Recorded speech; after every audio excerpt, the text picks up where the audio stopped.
So what Republicans will stopped, continue to amp it up. Yeah, so then tell your party or whoever to stop it. If you take the high ground, then be the bigger person. But nobody does that, right? So then don't expect the other side to do it. I know. But once something is unfair, don't you try and do something to make it fair again. That's right. But actually, I think.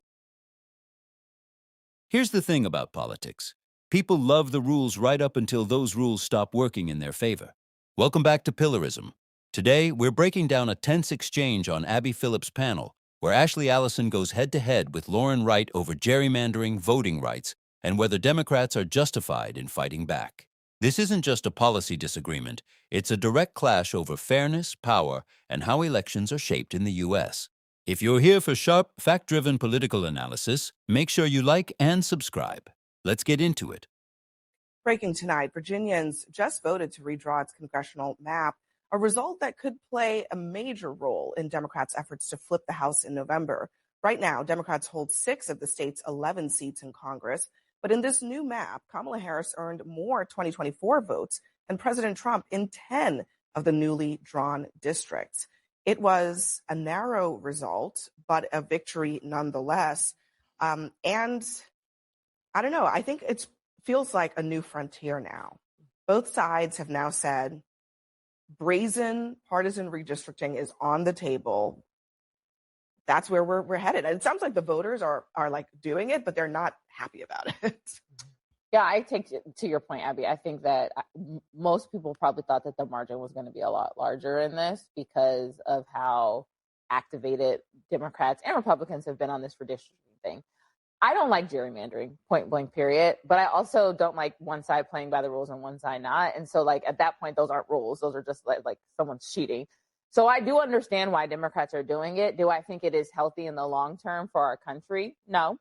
But I mean, I would be disappointed if Democrats just passively sat by and was like, yeah, go ahead in Texas, and we're just going to let you do what you do.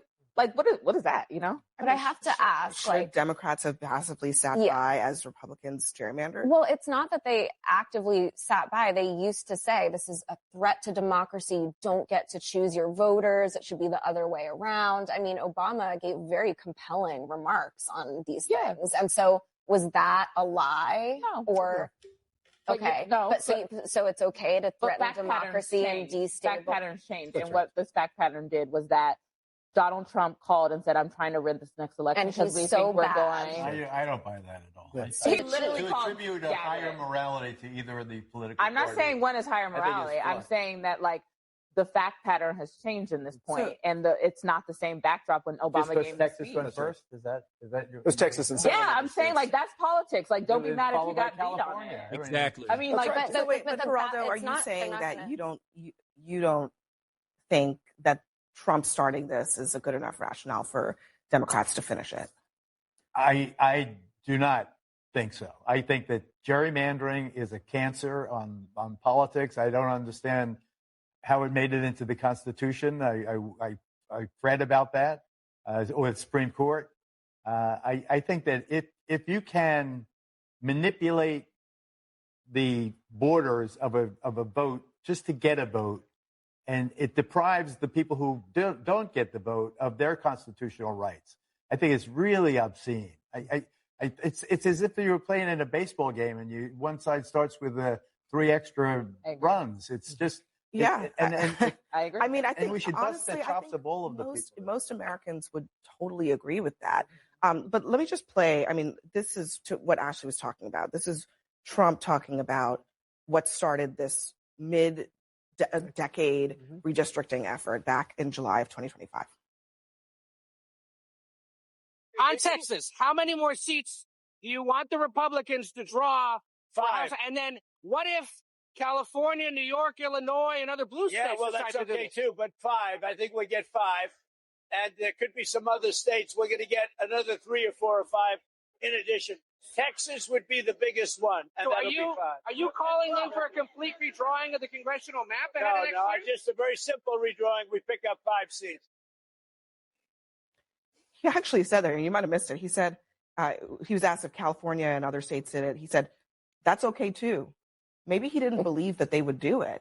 Well, at least California did, and Virginia has now. Yeah, and look, this just creates a domino effect. I think ultimately Yes, what this it does. creates is red states and blue states, and we're getting rid of purple states. And I don't like that as a general rule for democracy. I think it leads to just out of control power grabs and can ruin communities. I think that's true when you've got one party rule anywhere. So I'm not a big fan of this, but as I've pointed out before, this current battle was started in Texas.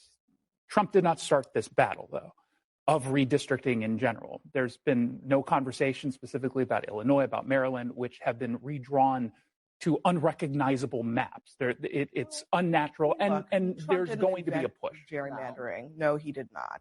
But the gerrymandering also did not start with Maryland, and it didn't start with any of these places. Except in I guess what I'm saying is that yes, no, it's not. The origin of this story is not 2025 for sure, but it is also not solely with Democratic states, because look at currently southern red states right now that are gerrymandered all over the place, and nobody says anything about that. Absolutely not. And I think the important thing, mid-decade redistricting has been pushed by this administration and Donald Trump.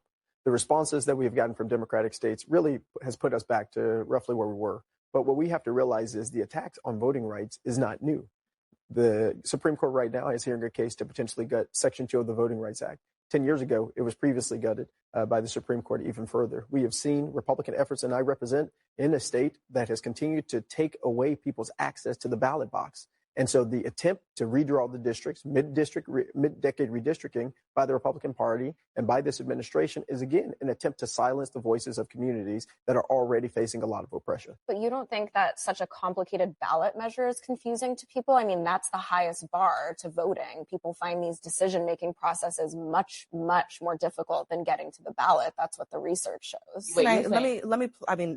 You're referring to, this is kind of controversial. So the Virginia ballot measure read, should the Constitution of Virginia be amended to allow the General Assembly to temporarily adopt a new congressional districts to restore fairness in the upcoming elections while ensuring Virginia's standard redistricting process resumes for all future redistricting after the 2030 census? It's not bad. Very confusing. So, I don't know. I guess some people might say it's confusing. Some people might say it's transparent because it's sort of a very partisan. I would describe this as very partisan. It's very clear. And then language here. One group was the map fairness, and one group was that's how elections and referenda. Can I ask you a question? But that's not how they're supposed to be written on a ballot. Let's say, ballot initiatives are always. I was just going to say, ballot initiatives. This is a thing with ballot initiatives, is that if you create a ballot initiative and you kind of get to decide how it shows up. How many times? Well, it depends on the state. So in some states, it's actually up to the Secretary of State, who then defines what is. It can be is likely a partisan person. How many times have you voted like, do I vote yay or nay on the levy? I don't know, because it's so confusing. But also, this is not going to work. Can I just say very, very quickly? We are in an iterative arms race that's going to result in no one benefiting from this. So that's a lot of moral high ground for Democrats to cede for zero electoral benefit. You mean there's going to be, it's going to be net zero? This year, yes. Yeah. Eventually, I guess that's zero. But that is the point. For Democrats, that's a win. Yes. Had they done nothing, it would have been a 300. We would have started the game where people already had 3 points on. So what Republicans will continue to amp it up. Yeah. So then tell your party or whoever to stop it. If you take the high ground, then be the bigger person. But nobody does that, right? So then don't expect the other side to do it. I think gerrymandering is wrong. That's what I started. But let's say we would have paused time after Texas.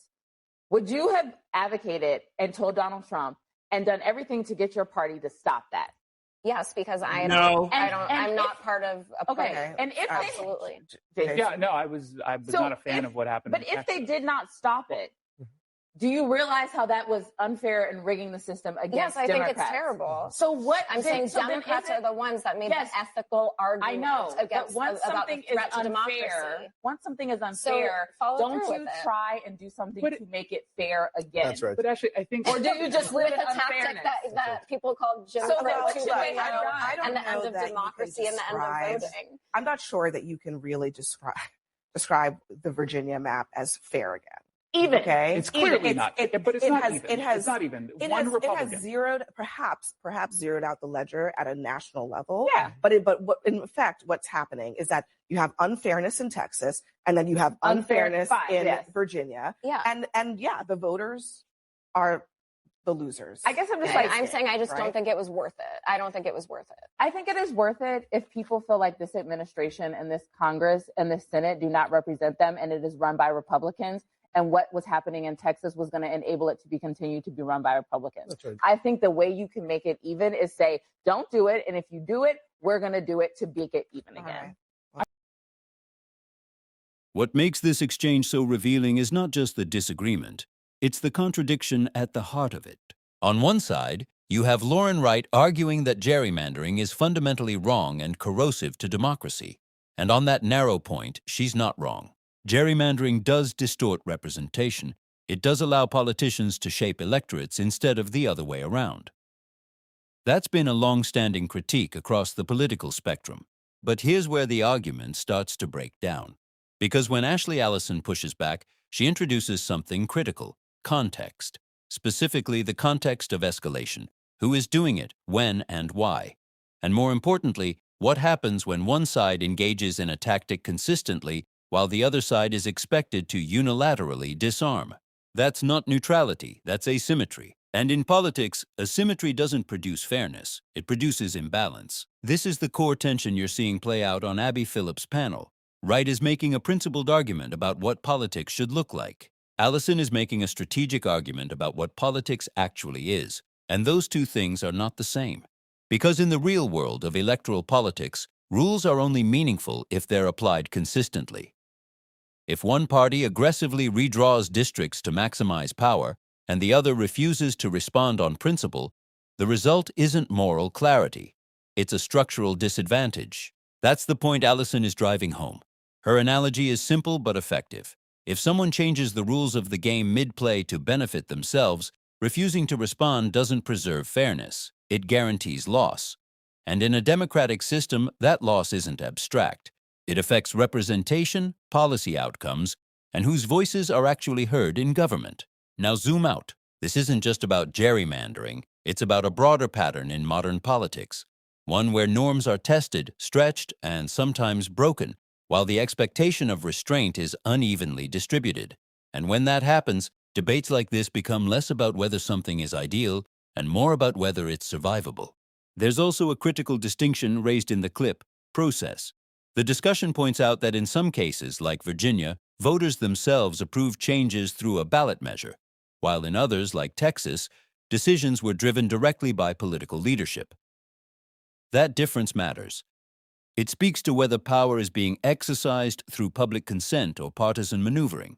And yet, even with that distinction, the larger issue remains unresolved. If both sides engage in the same tactics, does it restore balance, or does it accelerate a race to the bottom? That's the uncomfortable reality this panel touches on. Because while matching tactics may level the playing field in the short term, it doesn't fix the underlying problem. It normalizes it.